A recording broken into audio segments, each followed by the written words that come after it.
धम्मनपुर नाम का एक गांव था। उस गांव में मूर्तिया नाम का एक गरीब किसान रहता था। उसकी पत्नी और 2 लड़के थे। बड़ा लड़का जिशान और छोटा लड़का अयान। बड़ा लड़का 7 साल और छोटा लड़का 5 साल का था।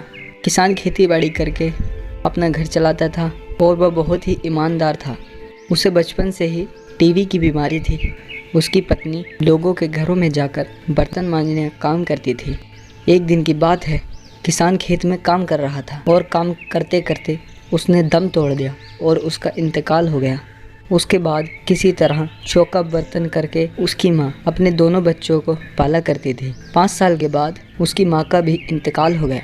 वह दोनों बच्चे अनाथ हो जाते हैं। दोनों भाई किसी तरह दुकान में नौकरी करने लगे और किसी तरह अपना भरण पोषण करने लगे। जिशान ने अपने छोटे भाई अयान से कहा, चलो हम दोनों भाई जायदाद का बंटवारा कर लेते हैं। हम कैसे बंटवारा करेंगे? हमें बंटवारा नहीं करना है। भैया और भाभी बोली, अभी कर लीजिए तो बहुत अच्छा रहेगा। मेरे पास है क्या, एक भैंस, एक कंबल, एक छोटा सा आम का पेड़ है। घर में सब मिलकर रहते हैं। बहुत ही जिद करने पर ठीक है भैया, आपकी जैसी मर्जी। भैंस को अगर बेच देंगे तो माँ बाबूजी की निशानी खत्म हो जाएगी।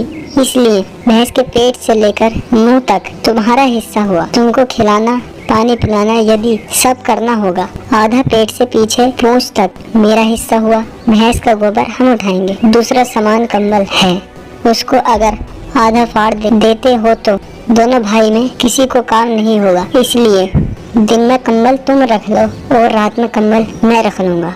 तीसरा सामान आम का पेड़ था। अगर पेड़ को काट देंगे तो पेड़ सूख जाएगा। इसलिए आम का पेड़ नीचे से लेकर बीच तक तुम्हारा हिस्सा हुआ और बीच से ऊपर तक का हिस्सा मेरा हुआ। और दोनों भाई इसी घर में गुजारा कर लेंगे। अयान भैंस को दिन से रात भर खाना पानी देता था। 5 बजे से पहले शाम तक कंबल रखता था और फिर 5 बजे शाम के बाद जिशान को दे देता। आम के पेड़ में पानी देना अयान का काम था। थोड़े दिन बाद भैंस का बच्चा हुआ। 4 दिन बाद दूध देने लगी। जिशान की एक पत्नी और एक बच्चा था। वह मिलकर दही दूध खाते पीते थे और बचा हुआ बेच दिया करते थे। अयान को कभी भी एक गिलास दूध भी नहीं मिलता था, क्योंकि अयान का हिस्सा तो भैंस के मुंह की तरफ का था, तो दूध कैसे मिलेगा। सिर्फ उसका काम मुंह में चारा खिलाना था। ठंड का समय आ गया।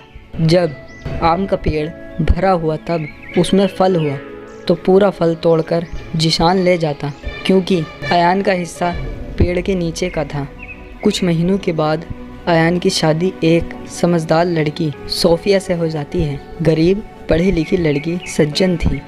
कुछ सालों तक लड़की यही कहानी देखती रही। एक दिन सोफिया ने अपने पति अयान से कहा, आप भैंस का पूरा देख रेख करते हैं और कभी भी आपको एक गिलास दूध भी नहीं मिलता, तो इस बंटवारे से आपको कौन सा मदद मिलता है? आप भैया से कहिए फिर से बंटवारा करने के लिए। मुझ में इतनी हिम्मत नहीं है। आपका हिस्सा भैंस के मुंह की तरफ है ना, तो फिर भैया जब दूध निकालने जाएंगे तब आप भैंस के मुंह में घास डालकर और फिर उसी के मुंह पर 4 लाठी मारिएगा। अगर भैया कुछ बोले तो कहिएगा कि भैंस का मुंह तो हमारा हिस्से में आता है। माघ का महीना है। कंबल 3 बजे धोकर रख दीजिए। 5 बजे शाम से भैया अपना कंबल ओढ़ेंगे। आम के पेड़ में फल लगा है। आप पेड़ के जड़ में बबूल का कांटा लगाकर बांध दीजिए, क्योंकि आपका हिस्सा में तो पेड़ का जड़ है। ऐसा करने से भैया खुद ही फिर से बंटवारा कर देंगे। आपको कुछ कहना भी नहीं पड़ेगा। अब अयान अपनी पत्नी के कहे अनुसार सब कुछ करने लगा। जिशान बोला, अरे अयान, ये क्या कर रहा है? भैया कुछ नहीं, जो कर रहा हूँ मैं अपने हिस्से में ही कर रहा हूँ। अब तुम समझदार हो गए हो, अब फिर से बंटवारा करना पड़ेगा। अगले दिन को दोनों भाई बैठकर फिर से बंटवारा करने लगते हैं। भैया मुझे समझ में नहीं आता, मोहल्ले के 4 लोगों को बैठा लीजिए तो ठीक रहेगा। अयान 4 आदमियों को बुलाकर लाया। अपने दरवाजे पर बैठाकर उन आदमियों को दोनों भाइयों ने पूरी कहानी सुनाई। तब चारों पंचों ने घर की कहानी सुनकर दंग रह जाते हैं। पंच बोले, अयान के साथ तुम लोग बहुत ही बुरा कर रहे हो। बड़ा भाई होकर छोटे भाई के साथ भैंस बंटवारा होता है। तुम लोग ध्यान से सुनो, आम का पेड़ और कंबल जिशान के हिस्से में, भैंस और भैंस का बच्चा अयान के हिस्से में।